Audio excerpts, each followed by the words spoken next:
Più di un migliaio di precari in piazza questa mattina ad Agrigento, provenienti da ogni parte della provincia, per manifestare il proprio dissenso, la propria preoccupazione per la ventilata ipotesi che dopo il 31 dicembre possano perdere il posto di lavoro, visto che la regione siciliana non ha i fondi necessari per la copertura finanziaria. Molti sindaci presenti al sit-in di protesta dinanzi alla prefettura con il coordinamento dei sindacati di categoria di CGIL, CISL e UIL. Presente anche il sindaco di Agrigento Marco Zambuto e lo sfidante al ballottaggio di 10 giorni Totò Pennica. Il motivo di una patata bollente in effetti c'è. Tant'è vero che stiamo monitorando sia a livello regionale, ma noi sosteniamo principalmente a livello nazionale questa situazione. Perché il monitoraggio a livello nazionale? Perché chiediamo al governo nazionale che si possano allentare i vincoli di finanza pubblica, permettendo quindi alla regione siciliana, ma anche agli enti locali, che non sono di secondaria importanza, di procedere alle stabilizzazioni di questo personale.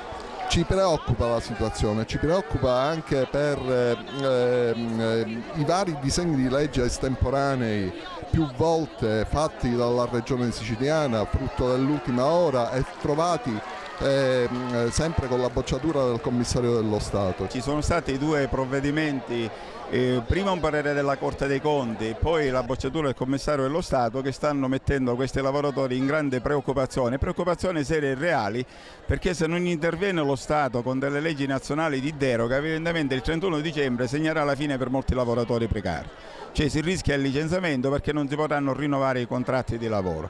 Quindi c'è oggi questa protesta e si vede la tensione, la partecipazione di tantissimi lavoratori. Abbiamo necessità di intensificare le nostre azioni di lotta a livello regionale, ma soprattutto abbiamo necessità di una interlocuzione forte con la classe politica siciliana, che si deve fare carico di questo problema, non può essere latitante. Sindaco, voi avete 138 unità lavorative al comune di Casteltermini, significa che se venissero licenziati il comune potrebbe chiudere i battenti?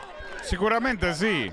A parte il problema organizzativo dell'apparato burocratico, che si troverebbe privo del personale per erogare servizi, ma sarebbe un colpo mortale per la nostra economia già provata profondamente dalla crisi.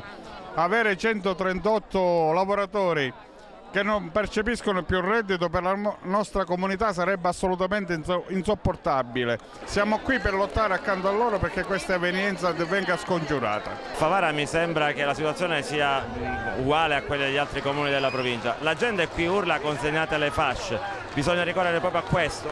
Ma andando a Favara sì, la situazione rispetto alle altre è un po' diversa, nel senso che noi siamo il comune che credo abbia più precari rispetto a tutti gli altri, e io sono qui non tanto per consegnare la fascia, quanto per far pesare la fascia in una trattativa che vogliamo avviare con il governo regionale e con il governo nazionale, perché venga chiusa, ma non licenziandoli, ma assumendo tutti i precari che ci sono nelle pubbliche amministrazioni della nostra regione, che sono oltre 22.000. Ecco perché i sindaci siamo qua. Siamo qui perché siamo a fianco di questi lavoratori, perché loro rappresentano la parte migliore della nostra società.